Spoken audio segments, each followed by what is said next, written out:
उत्तर प्रदेश के संभल में पहुंचे हैं समाजवादी पार्टी के राष्ट्रीय अध्यक्ष अखिलेश यादव। संभल से विधायक इकबाल महमूद भी थे साथ। समाजवादी पार्टी के कई बड़े नेता भी मौजूद रहे।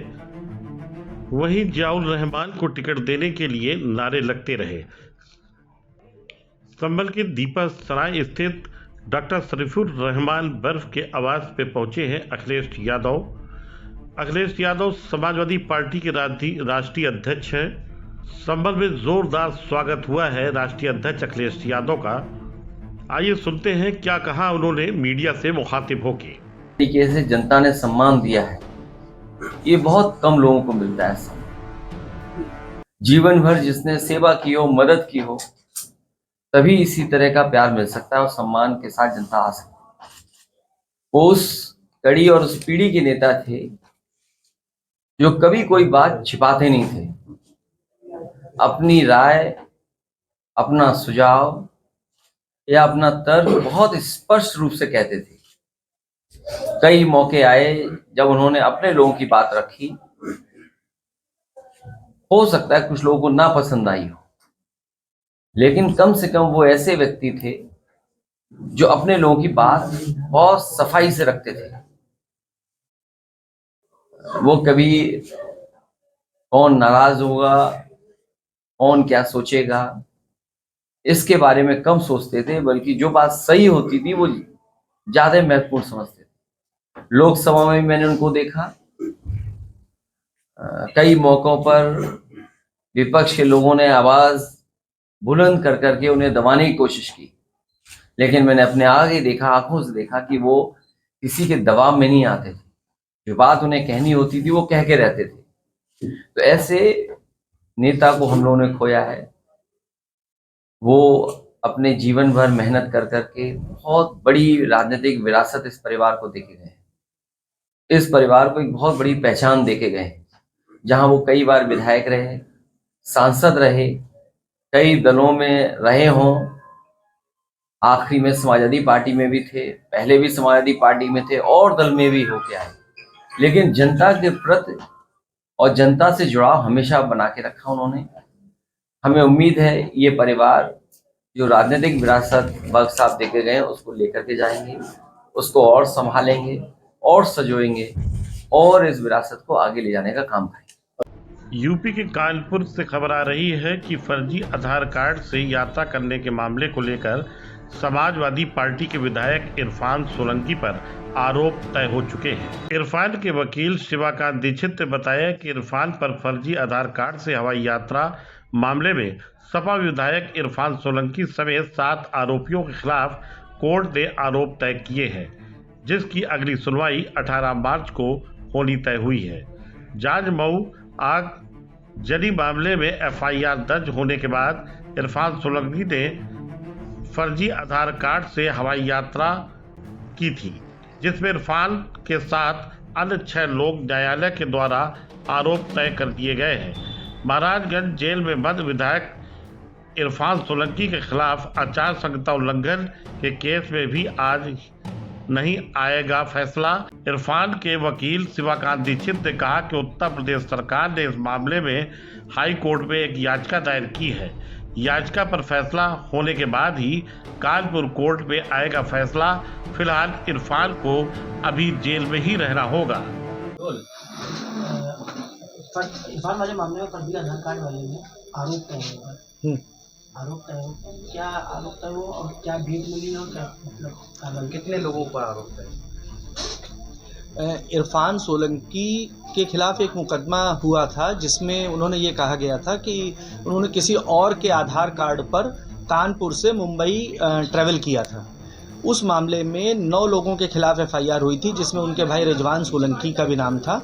बाद में पुलिस ने आरोप पत्र में 2 लोगों का नाम हटा दिया। रिजवान सोलंकी का नाम हटा दिया और एक अली का नाम हटा दिया। 7 लोग बचे। कल की डेट में उसमें आरोप पत्र कोर्ट ने उसमें आरोप का निर्धारण किया, आरोप बनाए हैं और आरोप बनाने के बाद 7 लोग थे, जिसमें से 6 लोग तो कोर्ट में प्रेजेंट थे। इरफान सोलंकी वीसी से, महाराजगंज में वीसी से कोर्ट में प्रेजेंट थे। उसमें 18 मार्च डेट लगी साक्ष्य के लिए। क्या मतलब गवाही भी शुरू होगी? गवाही के लिए डेट 18 मार्च लगी।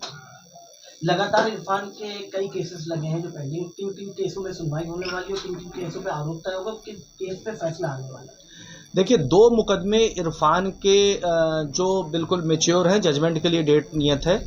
एक जो इरफान और रिजवान सोलंकी दोनों के खिलाफ मुकदमा था, जिसमें आगजनी का, जिसे हम लोग आम भाषा में आगजनी का मुकदमा कह रहे हैं, उस मुकदमे में 14 मार्च को निर्णय आना है। सुनवाई पूरी हो चुकी है, सारी कार्रवाइयाँ पूरी हो चुकी हैं। एक इरफान सोलंकी के खिलाफ एक 2017 में आचार संहिता के उल्लंघन का मामला था। तो वो आचार संहिता के उल्लंघन के मामले में जजमेंट 11 जनवरी को आना था, लेकिन राज्य सरकार ने 10 जनवरी को एक यहीं सत्र न्यायालय में एक निगरानी दाखिल कर दी थी और जजमेंट स्टे करा दिया था। बाद में एमपी एमएलए कोर्ट ने उस राज्य सरकार की निगरानी को निरस्त कर दिया। अब आज उसमें फैसला आना था, लेकिन आज फिर राज्य सरकार की ओर से एक प्रार्थना पत्र दिया गया है, जिसमें उन्होंने कहा है कि हमने माननीय उच्च न्यायालय में आपके उस आदेश के खिलाफ जो इनका राज्य सरकार का रिवीजन खारिज हुआ था, उसके खिलाफ इन्होंने माननीय उच्च न्यायालय में याचिका दाखिल कर दी है।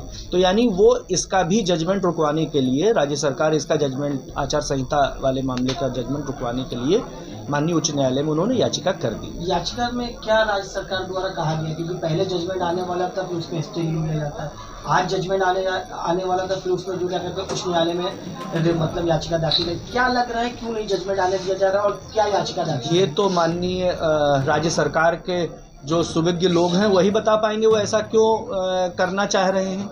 उनको कायदे से नियम अनुसार जजमेंट होने देना चाहिए, जजमेंट जिसके फेवर में हो, न्याय हो, फैसला आए, जो आना है वो आए, लेकिन वो किसी न किसी कारण से कोई और नहीं होने दे रहे। याचिका में क्या कहा उन्होंने क्या कहा है ये तो अभी एग्जैक्टली नहीं पता, क्योंकि आज प्रार्थना पत्र सरकार की ओर से दिया गया है कि हमने कल यानी कि 5 मार्च को दाखिल की है याचिका, और ये बड़ा एक इनका स्पेसिफिक ट्रेंड है।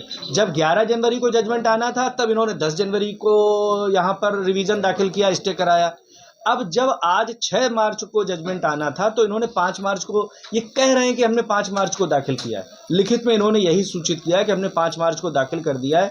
हालांकि इनके प्रार्थना पत्र में माननीय उच्च न्यायालय की किसी भी आदेश का कोई जिक्र नहीं है, सुनवाई की तिथि का कोई जिक्र नहीं है, और इवन उस प्रार्थना पत्र जो इन्होंने माननीय उच्च न्यायालय में दिया है उसका कोई नंबर भी नहीं लिखा हुआ है। उत्तर प्रदेश के जौनपुर से खबर आ रही है कि अपहरण व रंगदारी के मामले को लेकर पूर्व सांसद धनंजय सिंह को 7 साल की सजा व 50,000 रुपए का जुर्माना हुआ है।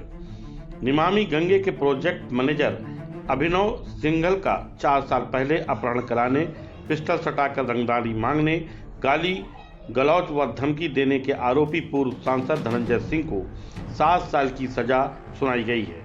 ऐसे में वे लोकसभा चुनाव नहीं लड़ सकेंगे। इससे पहले मंगलवार को अपर सत्र न्यायाधीश चतुर्थ एमपी एमएलए शरद कुमार त्रिपाठी की अदालत ने 2 आरोपियों को अपहरण व रंगदारी में दोषी करार कर दिया था। साथ ही सजा के बिंदु पर सुनवाई के लिए 6 मार्च की तिथि नियत की गई थी।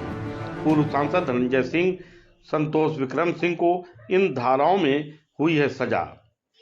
364, 386, 120, 504, 506 में दोषी करार गए हैं, जिसमें 7 साल की सजा, 50,000 का जुर्माना लगाया गया है। फिलहाल लोकसभा का चुनाव धनंजय सिंह पूर्व सांसद नहीं लड़ सकेंगे। ब्यूरो रिपोर्ट, भारत भूमि। क्या कहना चाहेंगे बताइए, क्या कहना चाहेंगे सांसद जी? सांसद जी 2 शब्द राजनीतिक